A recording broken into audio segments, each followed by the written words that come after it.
Today we put the spotlight on the Richland District and all the great things going on there. We have Superintendent Steve Board, along with co-principals Ryan Lemke and Liz Perkins, joining us today on the Morning Show, in the Morning Show studios.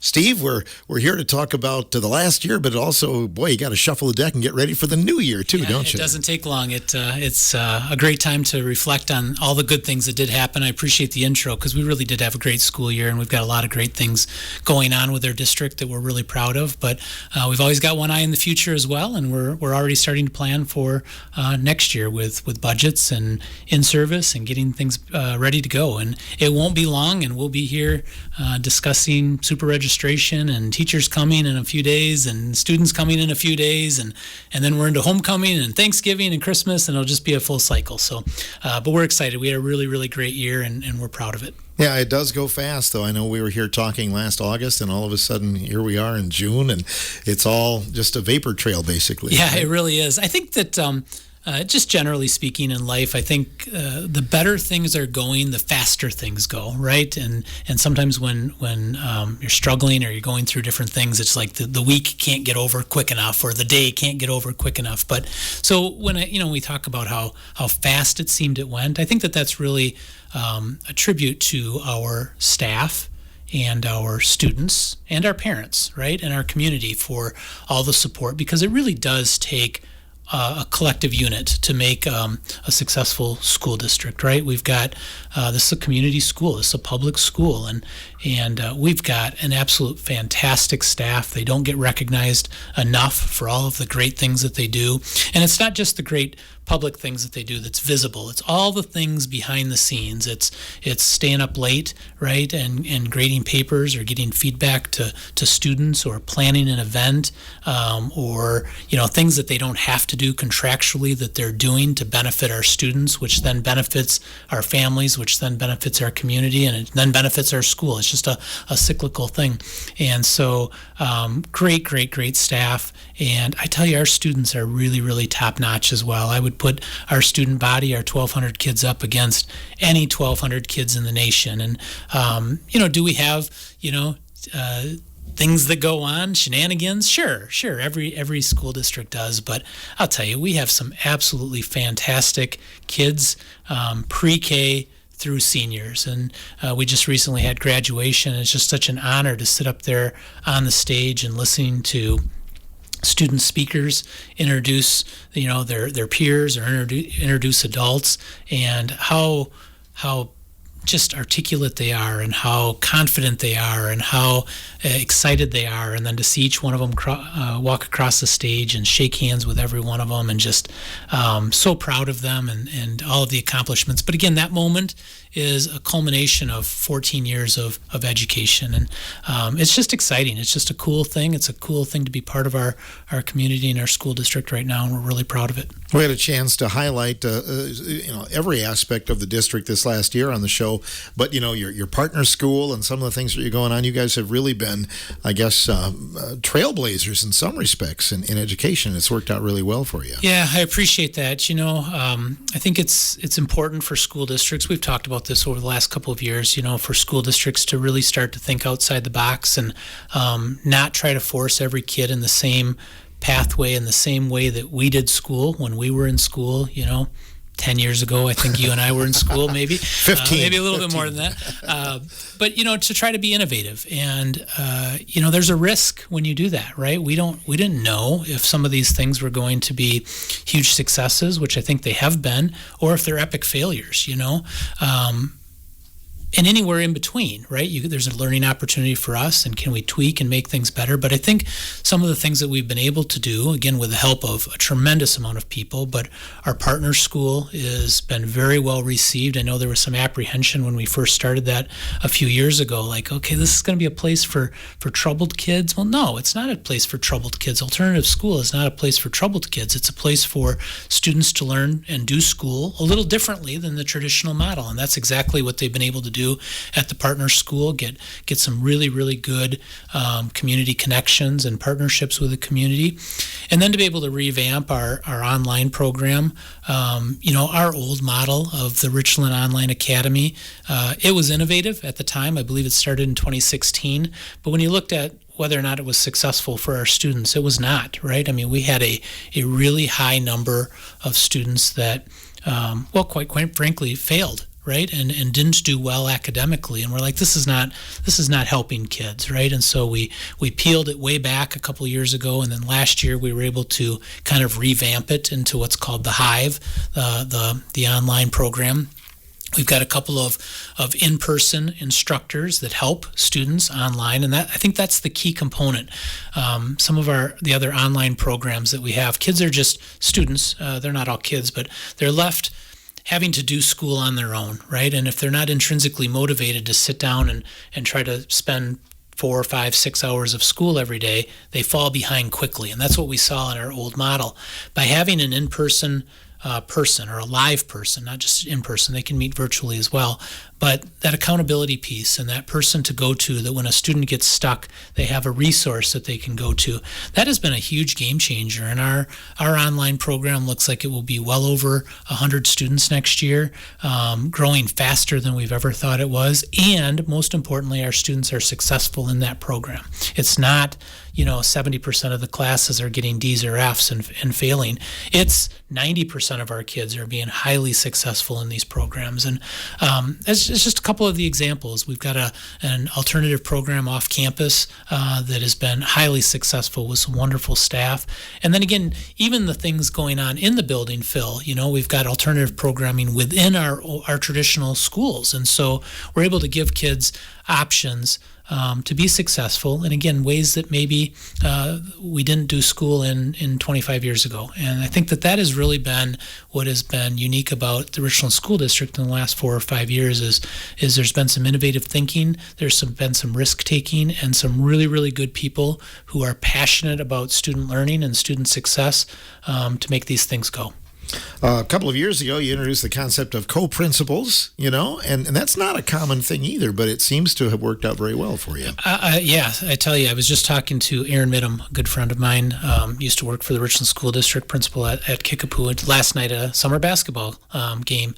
And, we were talking about the co-principal model, and that is not a model that works if you force it. Right, but we had a unique opportunity to have two individuals, Liz and Ryan, right here, that work really, really well together and support one another, come from different aspects and can talk about different things, and you really do get the benefit of having two people in two places, as opposed to one principal that has to try to figure out which way they're going to go.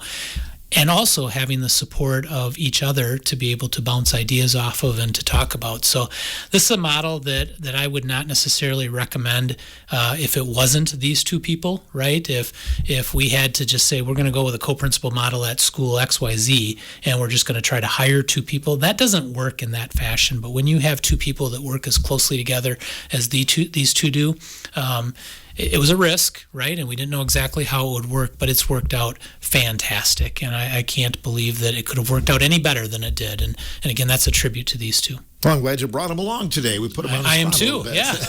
I made them drive. No. Liz and Ryan are here, exactly. Had you had principal experience before you accepted the role, Liz? I was actually pupil services principal the first year up at the high school, and Ryan was dean of students, and we had never worked together in any capacity before that. So just took that year to get to know each other, found each other's strengths, found where we could lift each other up and help each other, and instantly just connected as coworkers, and it was a good working environment. So I think we're still both happy. Seems like we are. Is that the case, Ryan?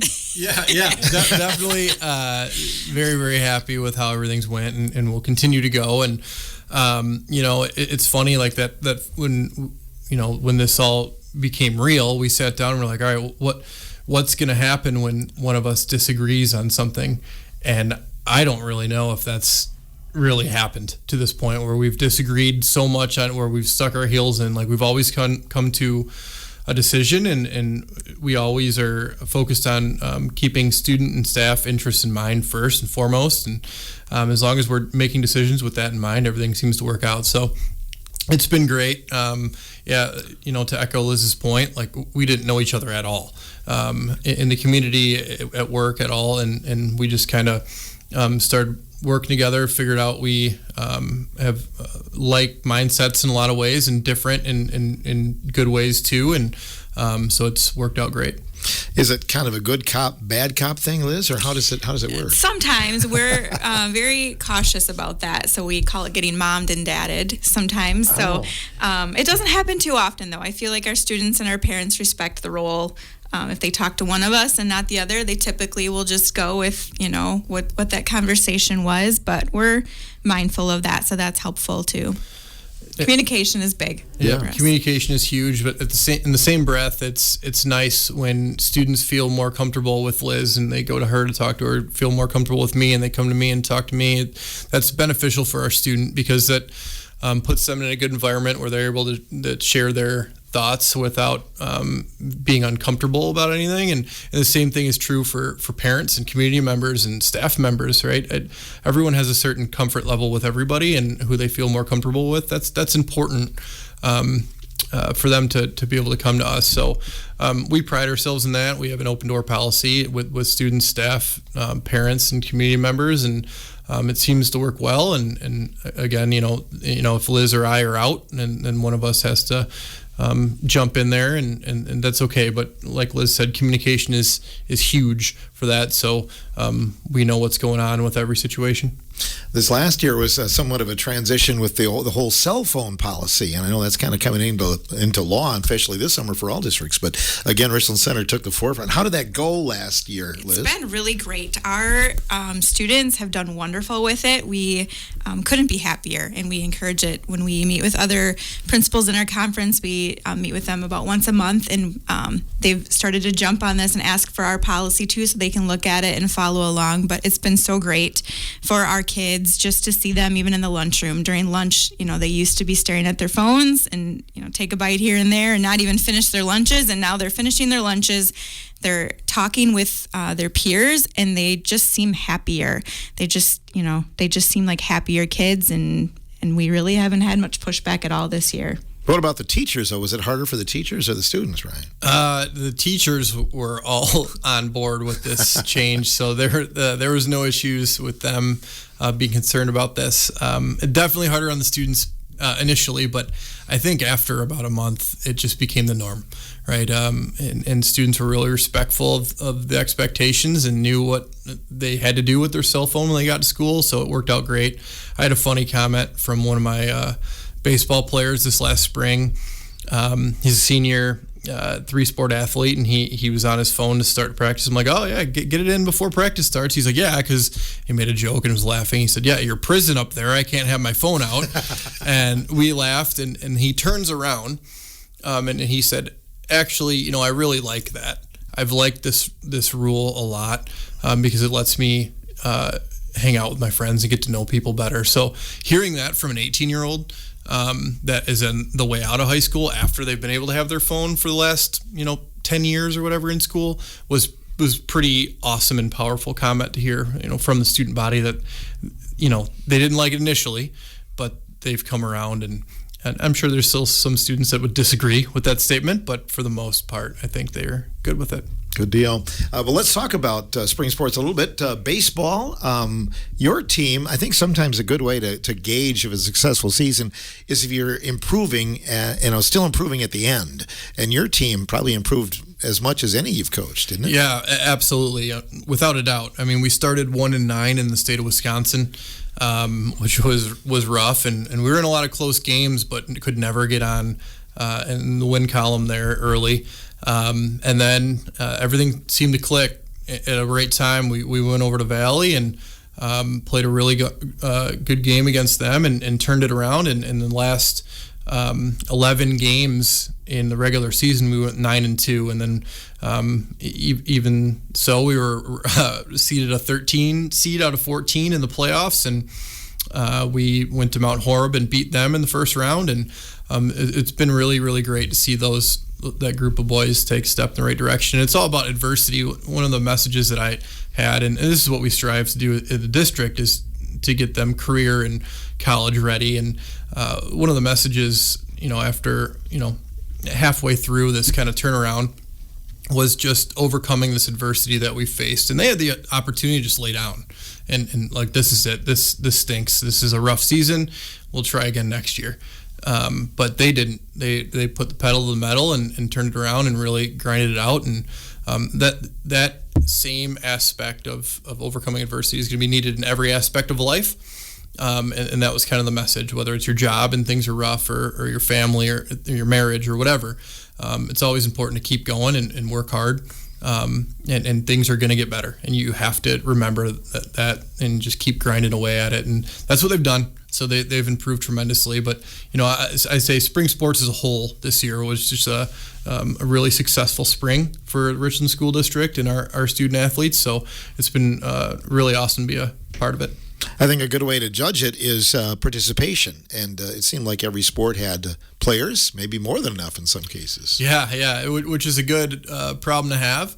But it also, it's a bummer, just use the baseball example, nine players can play at a time, right? And our sub rules are so unique where it's not like football or basketball where you can sub in and out at will. So you got to be a little cautious, and the playing time isn't always there. But the numbers were great. The numbers were fantastic. I think for all the programs were either maintained or went up. So that's awesome. I know our girls soccer team got a few wins this year, much improved. Softball went on a tear again. They made it to the sectional semifinals, won the region, which is amazing. Won conference for the first time in 30 years. That's fantastic. Super proud of them. Golf team had a good year. And our track team did well as well. And we had a relay team and a couple individuals go to state with Danica Pauls and Owen Dreyer, and so that was a successful year for there. It was her Coach Lewis's first year as the head coach in the track team, so it's good for her to get that experience as well. And I anticipate all sports taking another step in the right direction for next year. I think we're all, to speak for the spring specifically right now, but it's a good group of coaches in the spring and everywhere in the district, but specifically the spring and making that step in the right direction, and we're hungry. Liz, I think we say it every year, but the class of 2026 was a pretty special class. I mean, there were a lot of good people that are going to do good things, right? Yes, when you look out and see those kids on graduation day, and you just think about their futures, and for me, it's really special because I taught a lot of them when they were 4-year-olds, right? To see that full picture and just wonder what they're going to do, and the possibilities are endless for them. It's just a sense of pride that day when you look out at them. So it was a very bright class, a lot of really smart students and a lot of leaders that our kids look up to. So hopefully those impacts will carry on to our future students. I really think they will, but we couldn't have been more proud of that class. Yeah, your awards night too. A lot of the businesses step up every year. That was actually our scholarship night was very successful. I don't have a final number, but the amount of scholarships given has really grown in the past couple of years. So that's great that our community supports our students and their futures that way. I think the program was about 2 hours long, and that's just attested to the giving that people have given to our kids to continue on, whether they're going in the workforce. There were scholarships for that, and then scholarships for college and internships. So I think the community is recognizing that not everyone does go to college, and that's just fine. And it's great that we all have different pathways, and we need all sorts of workers in the world. So. And we said goodbye to that class. In fact, one of the last times I talked to you this spring as a coach, you were marching with the 26 graduates downtown, weren't you, Coach? Yeah, exactly. Yeah, we went on our community walk. We visit the other buildings in district and walk through there, kind of a ceremonial parade. So all of our students in district can see the graduating seniors. It's pretty cool. And it's also really unique because you can see whether a senior was a student aide at the primary school or just knew a little younger kid from the community, just their interactions they had, big hugs throughout the hallways, which was really, really awesome. And I explain this to our older students all the time, like they're role models and they don't even realize it, right? They're walking down in downtown or in the community, wherever, and they're being watched by a whole bunch of little eyes at all times. And so it's really important to just be the best person you can be all the time. And that was a cool day doing that community walk, but it's something we like to do every year. You guys are good role models, and obviously the teachers are too, but I know, and you both have had this opportunity. How does it feel like during winter sports, you have athletes, they have a night where they honor an educator, and it might be a kindergarten teacher they had way back when. It could be a current teacher, but how does that feel when you're chosen by a student and recognized? That's a great feeling. I think it's so great for our teachers to be recognized, and especially that time of year, that mid-time of year when things kind of get a little tougher, the days are longer and it's darker out and it's just harder to find the positives. So when they do that, I think that just gives our teachers that reassurance that they're doing a great job, and to keep doing what they're doing and keep forming those relationships and just how valued they are by the students. I don't think when I was that age, Ryan, I would have picked my principal as the person that I wanted to highlight, but some have, right? Yeah, exactly. It's been fun. I think Liz and I have been part of that a couple years in a row now, and it's been great. Just to know, like, you building those relationships with students, and there are times where we have to have not super comfortable conversation with students, and it's just part of the gig. But at the same time, to know that, like, we are constantly trying to create relationships with students and get them to where they need to be, and it works out. And that's for all staff members. It doesn't matter what their role in the Richland School District is. Their job is to create relationships with students, so that's what we always push, and it's obviously showing, and it's really awesome to see those on those sports recognition nights. Yeah, you bet. We're recapping the school year, but we're also going to look ahead at the next school year when the morning show continues. We have Ryan Lemke, Liz Perkins, and Steve Board from the Richland District in our studio, and we'll have more in just a moment.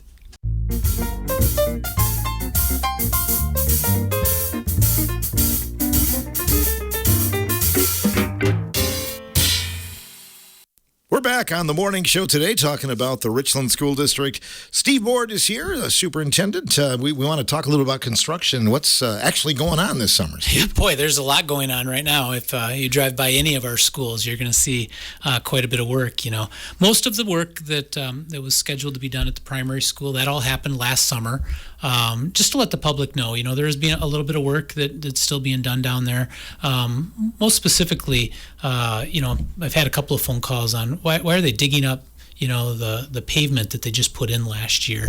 And that's intentional, right? When they put in the blacktop for the big parking lot last year, in order to get a really good seal between the concrete and the blacktop, they put the blacktop in first, let that all cure, and then they cut that out with real good straight lines, and then they pour the concrete in. And so that's what they did down there. At the entrance there's a cement divider that divides the incoming traffic from the outgoing traffic, just to make that a little safer.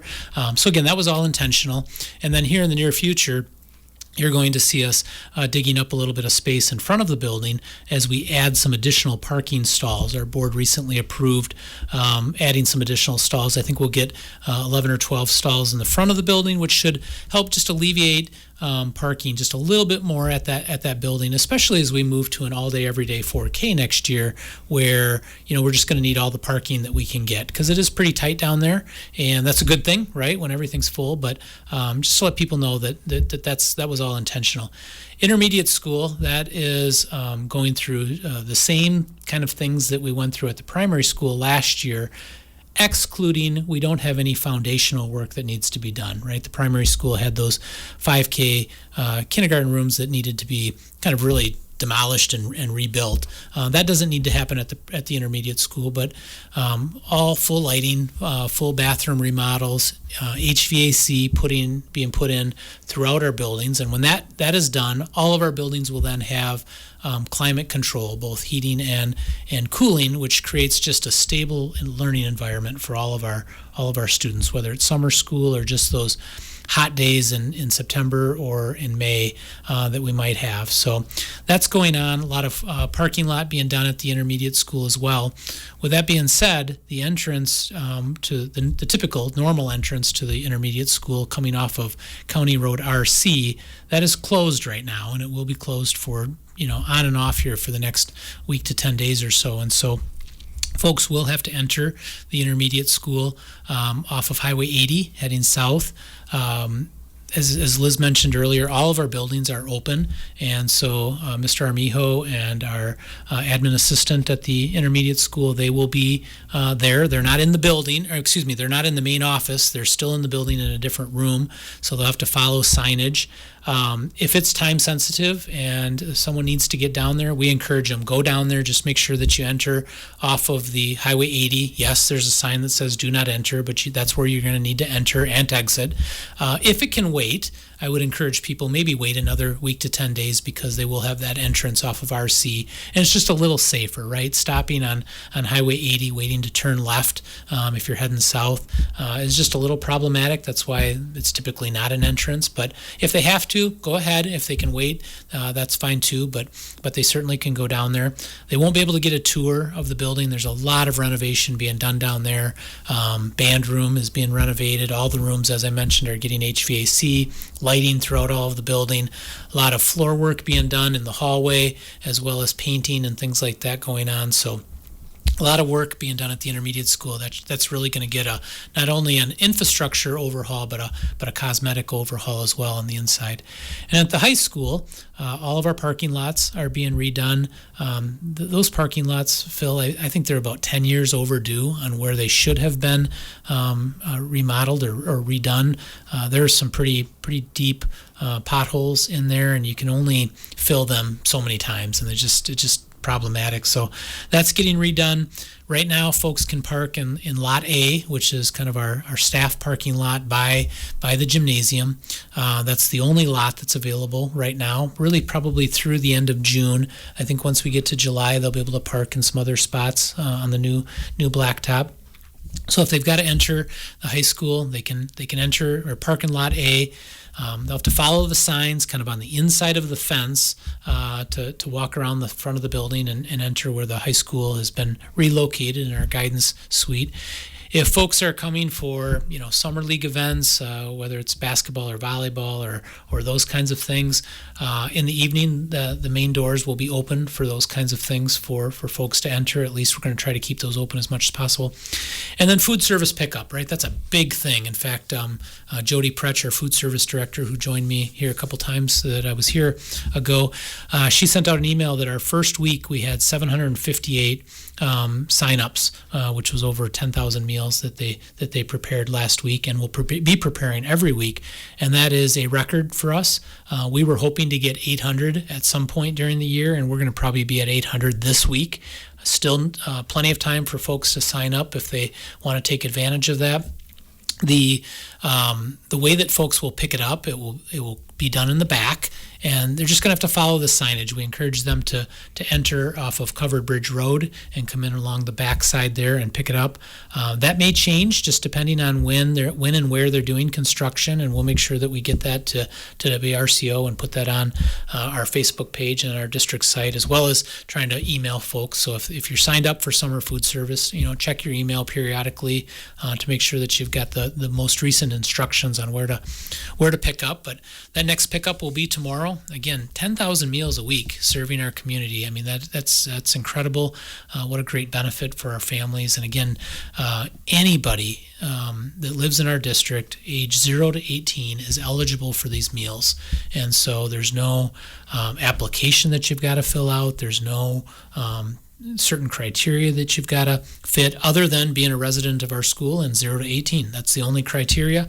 And it literally as simple as making a phone call to our food service department and saying, I've got 2 children, I'd like to get added to the list. And it's as simple as that. And we will add you to the list, and you can come and pick up your meals. If you're going to be on vacation at a certain point, just call and say, hey, I'm gonna miss next week's pickup because I'm on vacation, and we don't want food to go to waste, obviously, as well. So that's a great thing going on there. Auditorium, we just had our last dance recital that we hosted for our public to Dance Elite this past weekend. So now that's kind of being shut down. The auditorium work will all be done, hoping to have all of that completed by mid-August when our teachers do start coming back. Tech ed departments, those are all getting overhauls, new welding booths, new auto mechanic, auto lifts, CNC machine, trying to train our kids. Ryan and Liz mentioned mentioned, trying to get these students college and career ready, not just college ready, but career ready, be able to join the workforce. So we've got to get modern equipment, right? Much of the equipment that we have in there is from the new school, 1996, and so things have changed in the industries since then. So we want to make sure that we're exposing our students to the most up-to-date information. A food processing area is being built, kind of renovated, so our students will be able to get some experience in processing food. Again, welding, auto mechanics, woods, all of that stuff, complete overhaul. Our offices, as I mentioned, are going to be overhauled, and so there's a separate entrance there. And then throughout our district, including the high school, our public bathrooms needed to be upgraded. Make sure that they're ADA compliant, but also a lot of the fixtures and things like that. Again, 30 plus years old, and so updating that to more modern fixtures and things that are more efficient, auto flushing, just again, more efficient, more sanitary, more clean, more just more modern, right? And so that'll all be done as well. So that's all taking place at our high school, intermediate school, and our primary school, our partner school. Our students are building a deck out there. They're going through that project, and so that's kind of underway. Probably get completed here this fall. And then again, just a lot of furniture going to be upgraded, part of the referendum. We had an allocation to upgrade furniture. We'd found some teacher desks, Phil, that were installed in the 1960s, and they've stood the test of time. But they're 60 years old, and so they were in the old school then. They were in the old school, got transferred over, yes, and perhaps some of the files were still in there from that time. But we've just been able to be very resourceful on doing things, but you can only do that so long, right? Eventually things just get to be old. And so we were able to take some furniture allocation, and that was part of the referendum, and through quantity discounts be able to kind of put out bids for furniture. And so all of our classrooms will get new desks or tables, new teacher desks, new student chairs, things like that. So that's going to be really exciting. Primary school will be delivered here in a couple of weeks, intermediate school and high school here later on this summer. And then part of that is also finishes, right? Just to make our schools look good. So our primary school got painted here this spring. Our intermediate school, the hallways will all get painted. There's going to be some branding that's going on at the high school in our East Commons and our West Commons, looking at perhaps our trophy cases and what that looks like. The signage that was done through non-referendum money at the intermediate school and the primary school with a lighted orange sign, trying to get that at the high school as well. Just those final pieces that we added to the referendum, small dollar amounts, but just things that really make our school look nice and our students and our community be proud of. So that's all happening this summer. It's exciting, but Liz and I were talking as we walked out, like it's kind of like remodeling your kitchen, right? It's a mess and it's an inconvenience, but when it's done, it's just really nice and satisfying and rewarding. So we're excited for what it's going to look like. Yeah, again, you tell yourself it's a new school, but 30 years old, things do start to wear. Yeah, it's been interesting to hear contractors and folks come in, and they're amazed, right? Like our high school, it's 30 years old, right? I mean, this is the 30th year that building's been there, and so many of them are like, wow, it's amazing that it looks this good, right, for 30 years old, and that's such a credit to the folks that have taken care of that, and a credit to the forward thinking back in 1995 when they were designing that. I just talked to somebody earlier this week who's kind of helping with some of the what can our spaces look like for our commons areas, and they were just saying, like, the architectural design and the overall design of our building was really forward thinking back in 1995, and they would have guessed that this was more of a 2008 to 2010 building because it had that kind of architectural structure and things like that. But then our contractors will say, once they get into the walls, they're like, yeah, we can see why this is needing to be upgraded. So it's kind of interesting to hear things from both sides. The aesthetics has really been kept up, but the infrastructure needed some work. network, including things like internet and things like that. But it is exciting, and we're kind of down the home stretch here. It's going to be a really busy 3 months of June, July, and August, but kind of the final stages of everything that we've been working on here the last 18 months. And the schedule continues. We're looking at the new year. Liz, super registration will be here before we know it. Yeah, August 11th, we've got super registration penciled in at the Richland Center High School. That's an opportunity for students from all grade levels, from our early childhood up to seniors, to come talk with the principals, meet some staff, get their picture taken.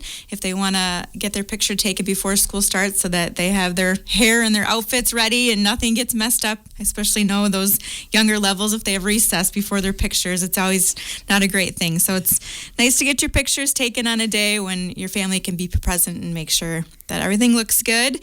Oftentimes we hand out schedules then too. We've already handed them out to our students at the 712 building. There may be a few changes just as staffing gets settled this summer, so they may have some changes from the schedule they were given. So that's an opportunity to see if there's any changes there.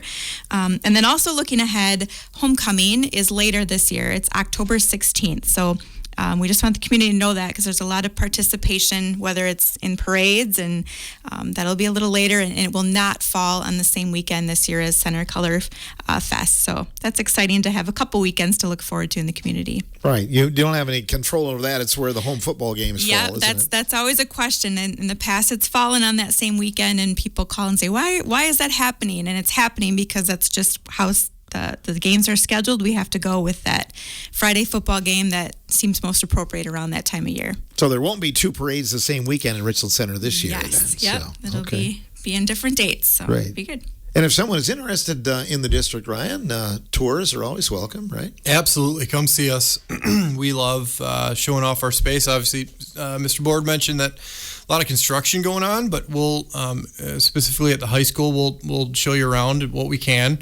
There's enough open spaces that we can give you a tour and at least give you a peek into our building. And, we talk about it all the time, like our district and our high school and the other buildings taking a step in the right direction. And I think we did that again this year. Actually, I know we did that again this year, and we're focused on doing that again for next year. And we're still got work to do to get where we want to be, but we're very, very focused on getting there. And it starts, with our students, and our students have bought in right now. And Mr. Board mentioned like our student body. We've got a great group of kids. Mrs. Perkins and I go visit other high schools to get ideas from time to time. And one of the things that we say to each other when we get back in the car is like, I'll take our kids over those kids any day, right? We truly love our kids here, and got a great group, and we want to keep growing that group, right? And that's the plan. It's a great time to be a Hornet. It's a great day to be a Hornet. We're looking at some of the things that you've done in athletics recently, and then just as a district. And the time to get in is now. It's a great place to send your kids to school. We've proven that time over time, the last few decisions that we've made, and whether it's our building or the district, and we're going to continue to do that as long as we're making decisions with students' best interest in mind. That's all that matters. So we'd love to give them a tour, love to show them around, and love to get them enrolled, hopefully.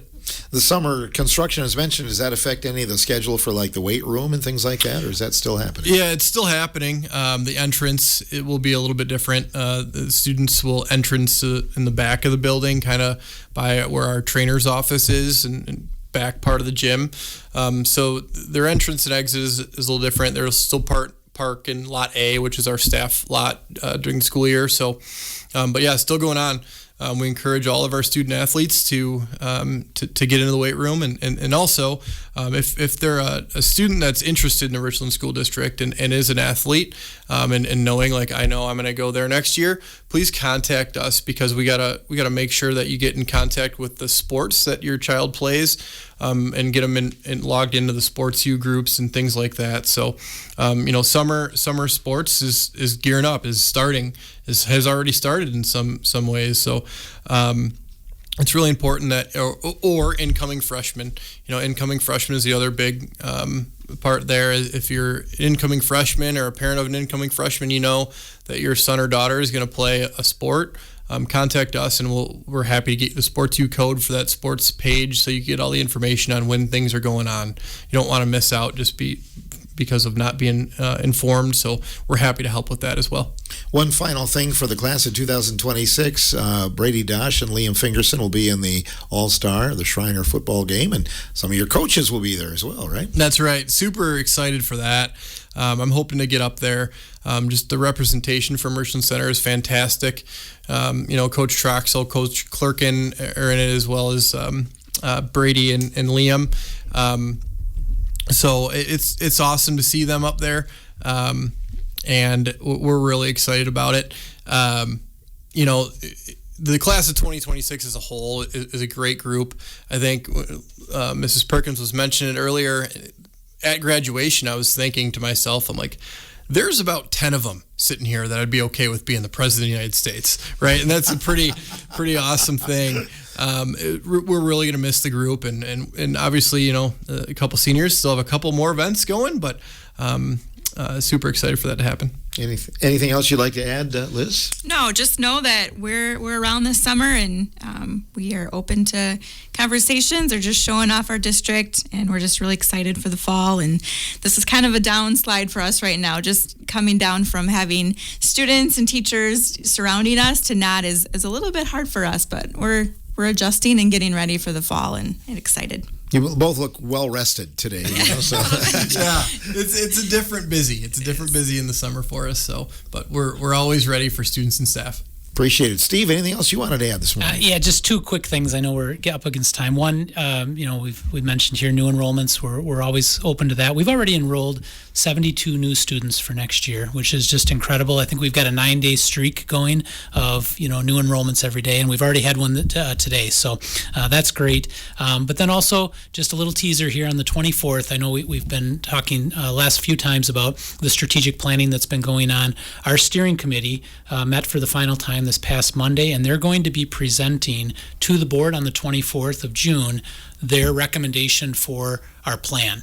And I'm not going to spoil anything on what they're going to talk about, but that would be something that I would encourage all of our public to either join into via Zoom or join in person and hear what those recommendations are from our steering committee, because they looked and listened to all of the things that our folks said during those 2-day events, and they're going to be making some recommendations on behalf of our community that they want to see for our Richland School District moving forward. I think that's going to be a really, really key date for our district. When you come back in July, maybe you can go over some of those notes. I most certainly will. You bet. Sounds good. Superintendent Steve Board here, along with co-principals Ryan Lemke and Liz Perkins, representing the Richland School District on today's morning show.